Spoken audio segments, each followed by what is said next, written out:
1953, Coronation Year and After.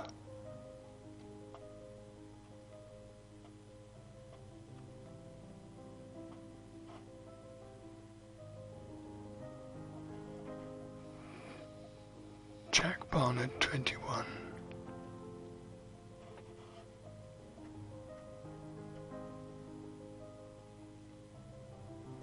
In part one of this story, I looked at life during the Second World War in Clerkenwell, King's Cross. When my dad came back from the war, we moved to Gospel Oak.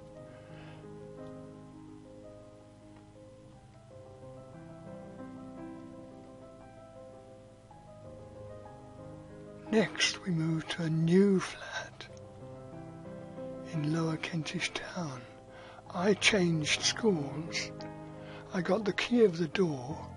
I had to wear a school uniform, and on top of everything else,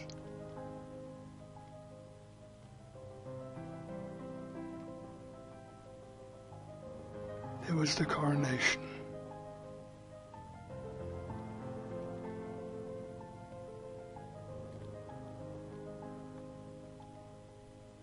I got a bike to go to school on.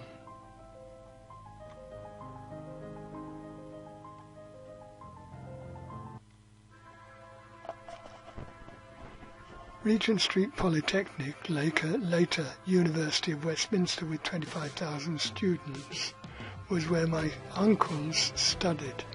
These were my father's brothers, and they invited us to go to Regent Street Poly to a Christmas party for their children. My uncles were too young to have children, so they asked their older brother if they could send their children, us.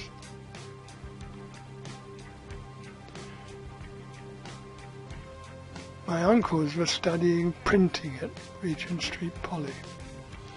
Anyway, back to the party. In the lower floors of Regent Street Poly, the party took place. First of all, there was food, Christmas crackers, paper hats, sandwiches, tea. Then there were games. So we'd rush round screaming and shouting. When all that was over, we'd have an exciting film. Just before the appearance of Father Christmas with presents for everyone.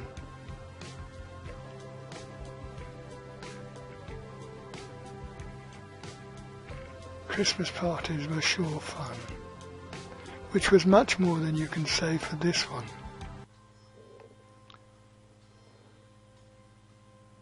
We took a vote as to who should take the laundry to the laundrette.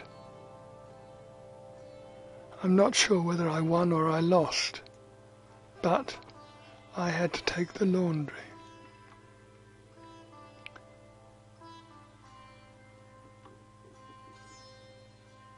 You had to put it in the machine, put the money in, put the soap powder in.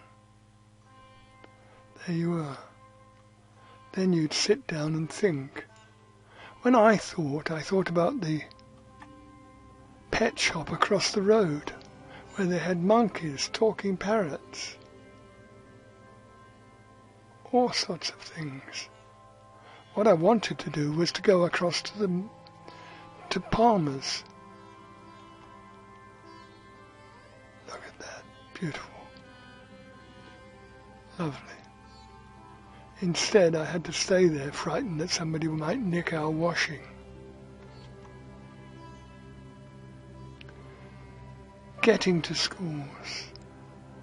By 1953, my older brother and I went to different schools. I moved to Ackland Central School in Fortress Road, where we had an afternoon of woodwork in the first year. Later we might come bookkeeping, typing, even metalwork. I had a choice of getting to school. I could walk, cycle, or go by bus.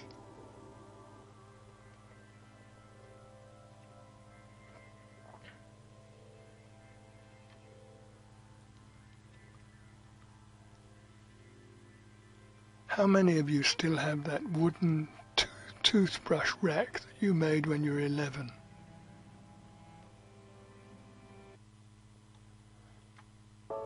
In order to catch the bus, I had to stand at a request stop. This required you to put your hand out to stop the bus. That was okay if there were only 1 or 2 buses, but there were 6 buses went past our stop. I had to put my hand out and stop each or any one of them, the ones I wanted. There was 1 out of the 6 that went my way. Trouble was I couldn't see the numbers, so I stopped each one of them. Some of the bus drivers were particularly nasty when you stopped the bus and didn't get on. They would shout at you and rant and rave and swear. I got so sad about this, I asked my mother about glasses. When I got them, they were these sort of glasses, awful. However, once a fortnight, at the local social hall, we had a dance. My mother and father were particularly good at dancing, so my mother decided she was going to teach me to dance. And she did. We danced together. She taught me the waltz, the cha-cha-cha, but I wasn't very good at the quick step. However, soon around about this place came in a new form of dancing.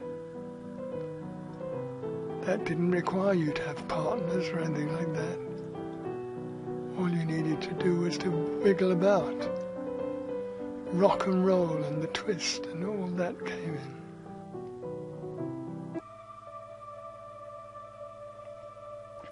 This is Nelson's column, Trafalgar Square. On Coronation Day, June the 2nd, 1953, Trafalgar Square was absolutely packed. There was only one way through it all, and that was if you had a pass. There were policemen all over the place. There were policemen, soldiers, sailors, airmen. If you had a pass, you could walk your family through there, but you had to use your pass before 6 o'clock. That's 6 o'clock a.m.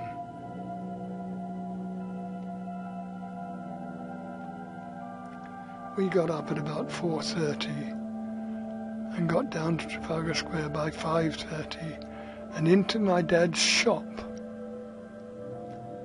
It was a Ryman's shop, and there were about 18 Ryman's shops around the West End. All the managers were invited to this Ryman's shop in Whitehall. They'd cleared most of the things away, put a 16-inch flat TV screen to show us what was happening outside and inside Westminster Abbey. They put a great big pile of crates of beer and all the sandwiches and snacks you could eat during a day. On top of everything else, there was a balcony outside the shop where you could go and watch what was happening outside. Here's our invitation: Coronation of Her Majesty the Queen Elizabeth II. The bearer, Mr. and Mr. W.H. Barnett, has reserved accommodation at H.J. Ryman's Limited. There it is. On the day, of course, it rained in the morning, so the poor sailors who were standing guard outside H.J. Ryman's got soaked. It didn't rain all day long. It rained a little in the morning and lots of the crowds were wet. However, they were thinking of the coronation, and soon after the Queen was crowned, she travelled round the area in this gold coach. It was wonderful. Seeing it all in black and white on the television was fabulous. But then you could see it come past. Here's the gold coach. You could stand on the balcony of the shop and shout and scream. Not scream, shout. God save the Queen! God save the Queen! And then the coach would press S on.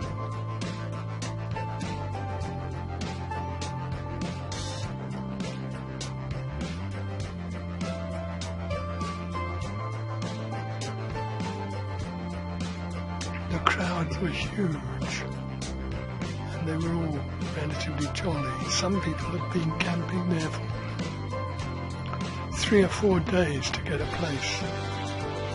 Not in Whitehall, but on the Mall. They wanted a place. They were clapping and shouting. Anyway, they walked towards Buckingham Palace. This was where the coach was going.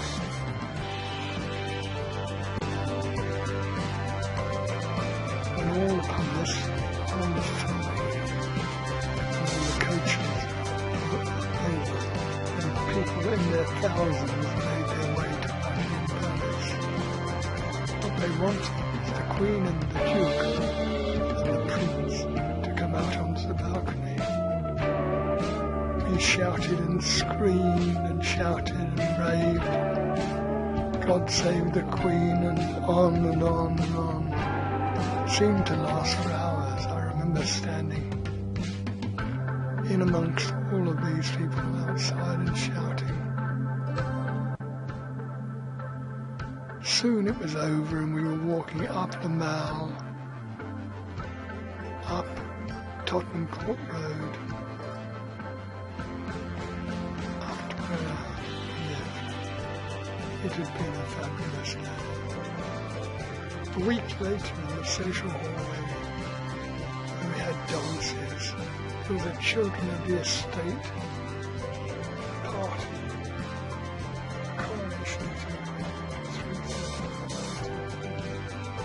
celebrate the Queen, the Coronation of Queen Elizabeth II. There were tea and cakes, flags, balloons, and a special treat, cups. Each of us got a coronation cup and saucer and a plate. I still have them. Somewhere.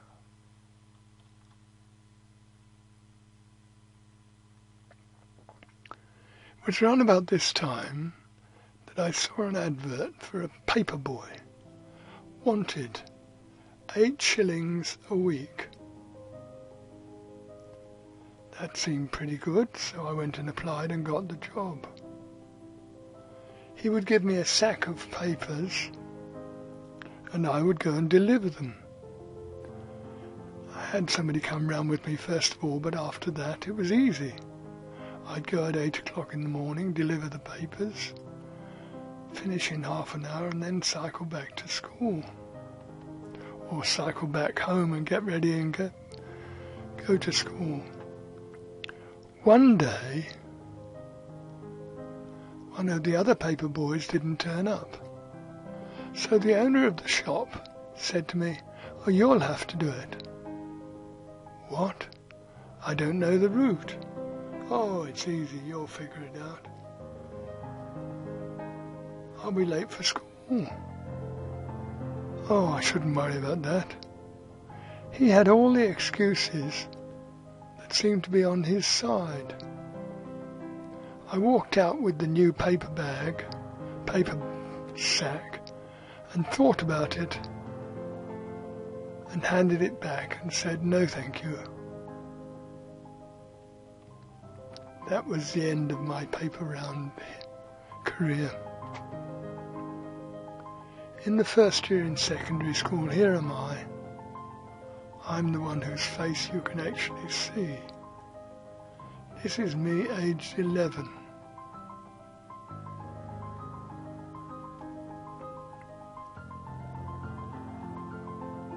We had a teacher there whose name was Mr. Treadwell. Well, that was too good a chance.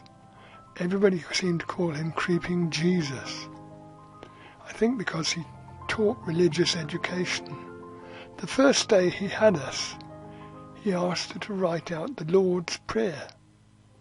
Now, I'd said that every day since I was 7, but writing out on that day was particularly difficult. Summer holidays, 6 weeks of bliss, with 2 weeks at the seaside with the family, at Bournemouth or somewhere like that. My parents were at work all day, so we had time to go swimming, go across to the Parliament Hill fields, go to Regent's Park, try and bunk into the zoo. One day, I had a birthday. I didn't want to go to the cinema. I wanted to go on the boating lake at Regent's Park. My brother was talked into taking me.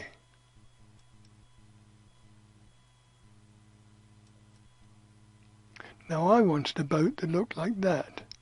He wanted a boat that looked like that. Now, his was more expensive, but he could get one immediately. I had to queue up for mine. So he got there, got his skiff, sculling skiff, and went out. Zoom, off into the distance, while I sat there waiting. Just as I was only 2 from the end, I saw a boat come in, dragging a sculling skiff, and in that boat was my brother, soaked to the skin. I'm sure I must have given him the option of staying there soaking wet while I went boating, but he told me we should go, and I didn't get my birthday treat.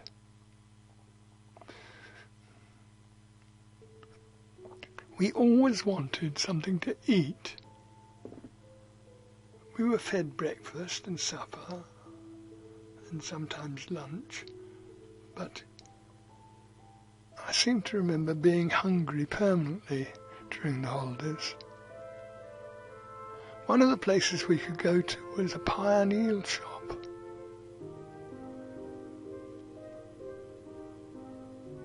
Delicious pies, but disgusting jellied eels.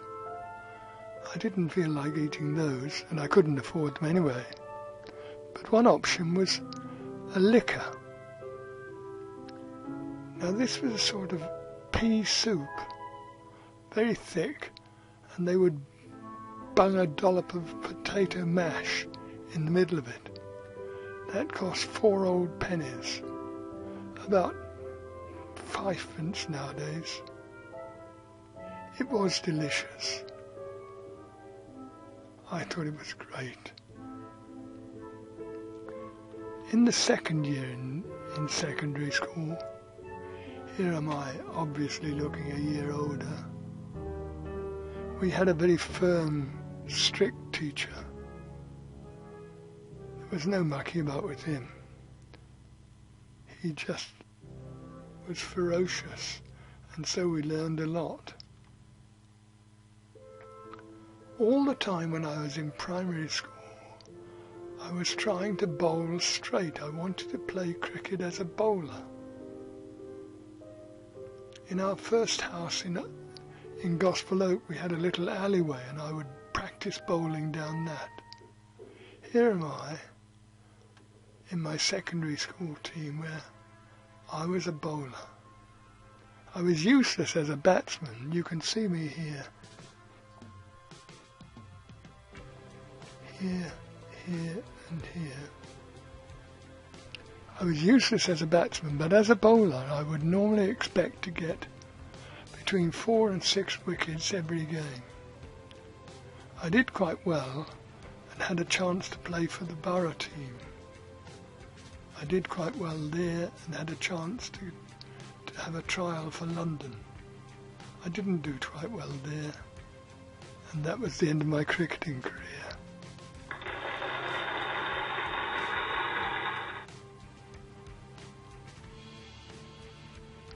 One day we came across the idea of sea cadets. This was in a local old church. They gave you a uniform, and so you had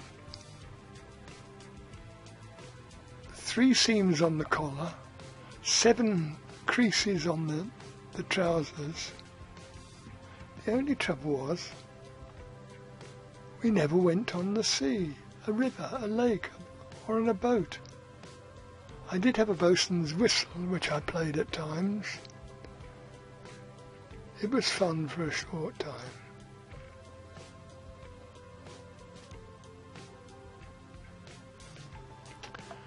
I got to about the 3rd year in school when options came up. One was bookkeeping, commerce and typewriting, and the other was woodwork, metalwork and technical drawing. I didn't actually like to get my hands dirty, and so I opted for the first one. And we used typewriters that looked like that.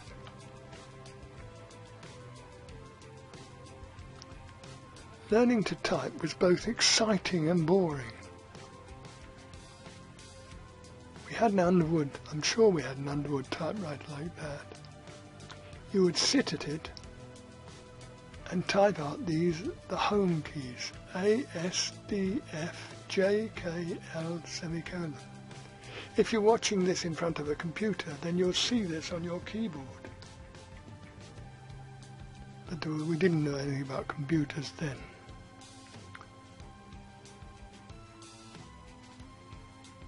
You would practice it again, and then again, and then again, using the right fingers, A, S, D, F, J, K, L, semicolon. Ah.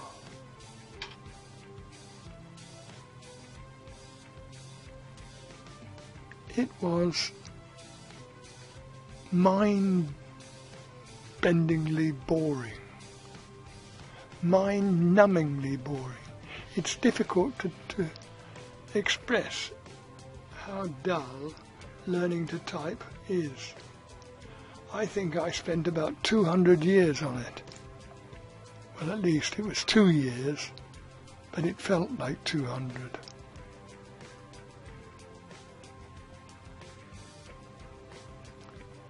We had a 4th move to Mornington Crescent so that my father was closer to his shop, which was near to Oxford Circus. Well, we went past this Carrera's building. Bus drivers were bus conductors, and there were always bus conductors in that day, would shout out, "Hold very tight now." And they allowed smoking upstairs, which was surprising. But here was a smoking factory, the Black Cat factory, Carrera's.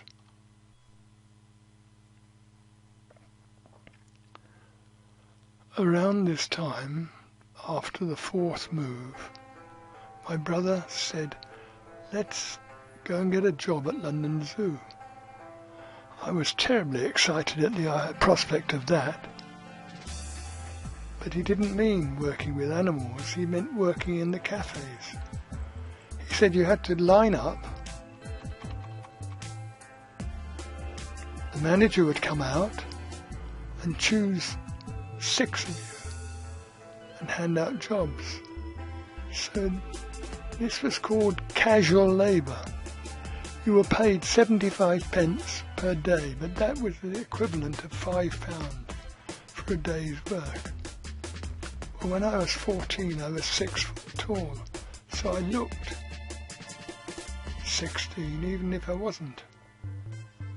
I got a job at London Zoo clearing tables. One of the things about working there was that at 11:30 they sent you to lunch. When you went to the staff canteen, I would eat spaghetti bolognese, fruit salad, drink of pop, and I would take 2 packets of biscuits. Now, I'd eat the spaghetti bolognese and the fruit salad, drink the pop, and take the biscuits out because you could feed the animals at this stage. One of my favourite animals was Mr. Jiggs. Mr. Jiggs would sit in the cage and put his lower jaw out, lower lip out. I would pop in a biscuit. He would close his jaw.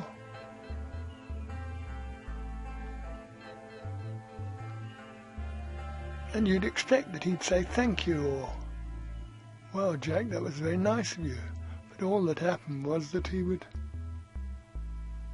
put his jaw out again and expect another biscuit.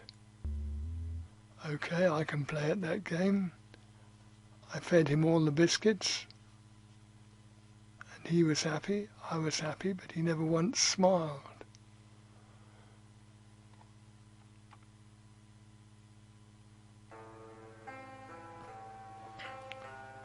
One of the nicest jobs I had was selling ice cream in an ice cream parlour. One day I was going to lunch when there was a great crowd by the bear pit next to the ice cream parlour. They were feeding the bear. Somebody handed him a drink. I went back into the parlour and got a pop bottle, which I'd seen before. So I came out, I fed the bear some pop. He drank a mouthful and then started rushing around the cage. The cage. Oh my God, what have I done? I looked at this drink. It was washing up liquid. I quickly put the bottle down and walked off. I took my coat and my apron off so as not to be visible as somebody that worked with the zoo, and just joined the crowds elsewhere. I snuck back to the ice cream parlour at the end of lunch, quite ashamed. The bear was okay, I hope. One day I went to feed Mr. Jiggs, the orangutan, and he was not in his cage, or at least he wasn't outside, so I went to see the elephant. I knew that if I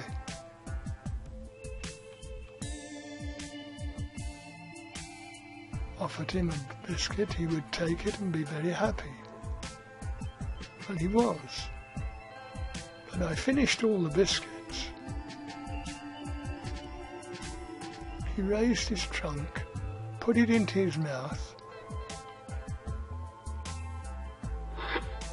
and gobbed on me. They say that elephants never forget. Well, I've never forgotten that, and I never fed him biscuits again either.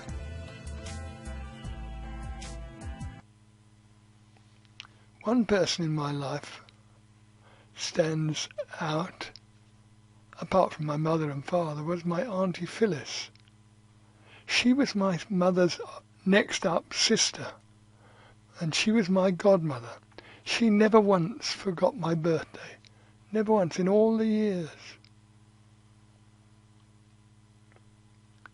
Now, Auntie Phyllis was not a snooker fiend. Her mother-in-law was a nanny in a big house in Hampstead. They had a snooker table there. And during the holidays, when the family were away, she would go and visit with my mother, her mother. No, her mother-in-law. When we were there, my cousin and I would play Monopoly. My cousin didn't really have the killer instinct for Monopoly, so I frequently won. However, my cousin did get school friend every week, and after about 6 weeks she would send them down to me, which I read avidly.